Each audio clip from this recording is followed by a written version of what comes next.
శ్రీ గురుభ్యో నమః. శ్రీమాత్రే నమః. మా ప్రేక్షకులందరికీ ధన్యవాదాలు తెలియజేస్తూ 30 జూన్ 2024 నుంచి 6 జూలై 2024 వరకు గల కాలానికి రాశి ఫలితాలు తెలియచెప్పుకుందాము. ముందుగా గ్రహస్థితులు. మేషంలో కుజుడు, వృషభంలో గురుగారు, అలాగే మిథునంలో రవి శుక్రులు, కర్కాటకంలో బుధుడు, కన్యలో కేతువు, కుంభంలో శనిగారు, రాహు చంద్రులు ఇద్దరు మీనరాశిలో. వారాంతానికి వచ్చేటప్పటికి చంద్రుని యొక్క స్థితి మారి ఉన్నది కర్కాటక రాశిలోకి. అయితే గ్రహ సమ్మేళనాల యొక్క విశేషాంశాలు ఏవి అని పరిశీలించగా, శుక్ర రవులిద్దరూ కూడా కలయిక జరుగుతూ ఉన్నది మిథున రాశిలో. ఇది శుక్రమూఢమిగా తెలియజెప్పుకుంటాము. అయితే శుభకార్యాలు చేసుకోవడానికి, అంటే కొత్తగా పెళ్ళిళ్ళు పేరంటాలు అలాంటివి చేసుకోవడానికి కొంచెం నిషేధం అన్నమాట. శుక్ర బలం తక్కువగా ఉంటుంది కాబట్టి. శుక్రుడు అస్తంగతుడై ఉన్న కారణం చేత ఈ వారం రోజుల కాలము కూడా శుక్ర రవుల కలయిక ఉంటూ ఉన్న కారణం చేత శుక్రుని యొక్క బలము ఎవరి జాతకంలో అయితే తక్కువగా ఉందో వారికి కొంచెం బలం తక్కువగానే ఉంది అని చెప్పచ్చు. అంటే గోచారంలోనూ బలం తక్కువగా కనిపిస్తోంది. కాబట్టి ఈ శుక్రగ్రహానికి సంబంధించినటువంటి స్తోత్ర పారాయణాలు చదువుకోవడం చాలా చాలా మంచిది. అమ్మవారి పూజ చాలా చాలా మంచిది. అలాగే చంద్ర రాహువుల కలయిక ఇది మానసిక వేదనని ఇస్తూ ఉంటుంది, అపోహలకి దారి తీస్తూ ఉంటుంది. మానసికంగా నిలకడ లేకుండా స్థిమితమైన ఆలోచనలు ఎక్కువగా ఉండడానికి అవకాశం ఉంటూ ఉంటుంది. వీటిని నిరోధించుకోవాలి అంటే గురుగ్రహ స్తోత్ర పారాయణాలు చేసుకోవడము, అలాగే దుర్గామ్మ వారిని పూజ చేయడము లేదా స్మరించుకోవడము చాలా చాలా మంచిది. ఇక వారాంతంలోనికి వెళ్ళేటప్పటికీ చంద్రబుధుల కలయిక జరుగుతోంది. వీరిద్దరికీ పడదు. వాళ్ళిద్దరూ శత్రువుల కింద లెక్క ఆస్ట్రాలాజికల్గా చెప్పాలంటే. కానీ చంద్రుని యొక్క కుమారుడే బుధుడు మైథలాజికల్గా తీసుకుంటే. కాబట్టి చంద్రుడికి ఎవరితోనూ వైరం ఉండని కారణం చేత తన కుమారుడే కాబట్టి బుధునితో చంద్రుని యొక్క స్థితి బాగానే ఉంటుంది. అయితే బుధుడు మటుకు చంద్రునితో వైరం ఉంది అని అనుకుంటూ ఉంటాడు. ఈ యొక్క వ్యతిరేకతలు తగ్గిపోవాలి, మానసికమైన ఆలోచనల మీద ఈ ప్రభావం ఎక్కువగా ఉంటూ ఉంటుంది. కాబట్టి ఈ వ్యతిరేకతలన్నీ పోయి చక్కటి బలకరమైన ఆలోచనలు ఉండాలి అంటే లక్ష్మీ అమ్మవారి పూజ అవసరం. వెరసి ఈ వారం అంతా కూడా ముఖ్యంగా అమ్మవారి పూజకే ప్రాధాన్యత ఎక్కువగా కనబడుతూ ఉంది గ్రహస్థితుల యొక్క కలయికల చేత. కాబట్టి ప్రతి రాశి వారు కూడా ఖచ్చితంగా అమ్మవారిని పూజించండి. ఇక శనిగారి యొక్క దృష్టి కుజుడి మీద పడుతూ ఉంది. ఇది రాజకీయాల పరంగా కానీ, వైద్య పరంగా కానీ, రోడ్డు ప్రమాదాల పరంగా కానీ, కోర్టు కేసుల పరంగా కానీ, అలాగే ఆస్తి తగాదాల పరంగా కానీ అంత మంచిది కానీ గ్రహస్థితి. కాబట్టి ఈ అంశాలు ఎవరికైతే ఇప్పుడు జరుగుతూ ఉన్నాయో వారు కొన్ని జాగ్రత్తలు తీసుకోవడం అనేది చాలా చాలా మంచిది. వీలైనంత వరకు వాయిదా వేసుకోవడం చాలా మంచిది అని చెప్పి తెలియజేస్తున్నాను.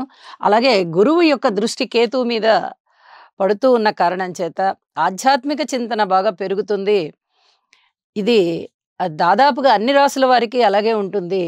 కాబట్టి ఇక్కడ ఈ వారం అంతా ఆధ్యాత్మిక చింతన బాగుంటుంది. అమ్మవారి పూజలు చేసుకోవాల్సి ఉంటుంది. అలాగే సుబ్రహ్మణ్యేశ్వర స్వామి స్తోత్రాలు పారాయణ చేసుకున్నందువల్ల, హనుమాన్ చాలీసాలు చదువుకున్నందువల్ల కూడా చాలా చాలా ప్రయోజనాలు ఉండి ప్రజలకి మనశ్శాంతి ఉంటుంది అని చెప్పి తెలియజేస్తూ మీనరాశి.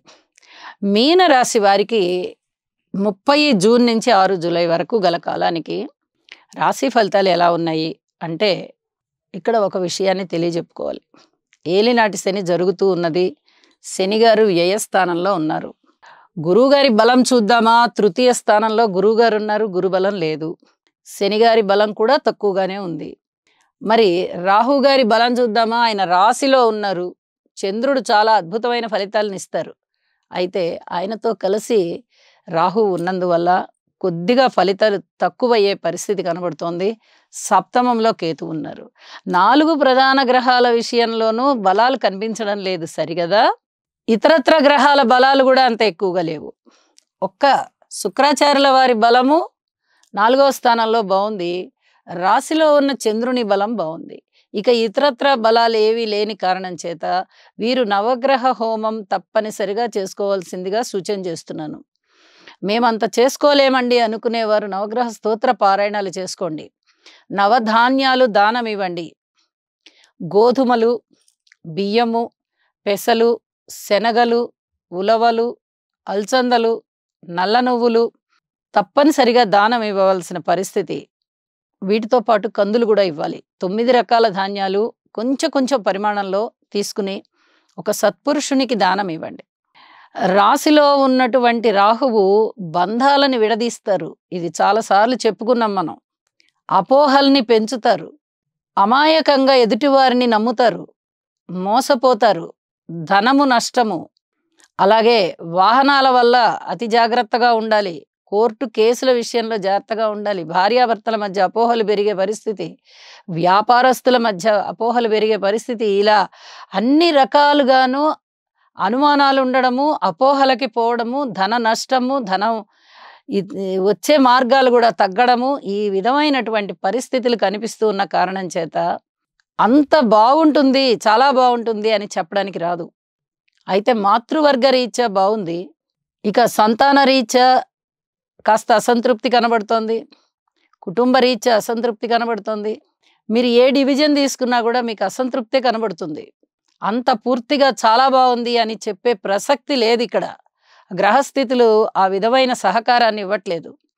కాబట్టి నవగ్రహాలకి చక్కగా స్తోత్ర పారాయణాలు చేసుకుంటూ మీ ఇంటి ఇలవేల్పుని పూజించండి. వారాంతంలో మారిన చంద్రగ్రహ స్థితి కూడా పంచమంలో ఉండి అంత బాగా ఏమీ సహకరించడం లేదు. ఆరోగ్య విషయంలో జాగ్రత్త, అన్ని విషయాలలోనూ జాగ్రత్తగానే ఉండండి. ధనము ఎక్కువ ఖర్చు అయ్యే పరిస్థితులు కనిపిస్తున్నాయి. వీలైనంత వరకు ఈ ఖర్చుల్ని పొదుపు చేసే ఆలోచనలు చేయండి అని చెప్పి తెలియజేస్తూ, ప్రతి విషయంలోనూ ఓర్పు కలిగి ఉండండి, వాయిదా వేయండి, జాగ్రత్తగా ఉండండి అని మరొకసారి తెలియజేస్తూ సర్వే జనా సుఖినో భవంతు. గురుగ్రహ అనుకూలత కొరకు దేవానాం చ ఋషీణాం చ గురుం కాంచన సన్నిభం బుద్ధిమంతం త్రిలోకేశం తం నమామి బృహస్పతిం. ఓం హ్రాం హ్రీం హ్రౌం సహ బృహస్పతయే నమః.